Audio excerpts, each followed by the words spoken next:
Hi, I'm Error Slayer and today I'll show you how to enable WebGL in Google Chrome for Canva or any other application.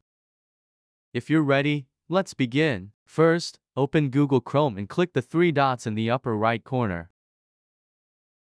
Then open the Settings page. Open the System tab from the menu on the left. Make sure the Use Graphics Acceleration when available feature is enabled. Then type Chrome:/flags into the URL bar and press Enter. Type WebGL in the search bar. And enable the Draft WebGL Extensions feature. To ensure the changes take effect correctly, restart Google Chrome by clicking the Relaunch button.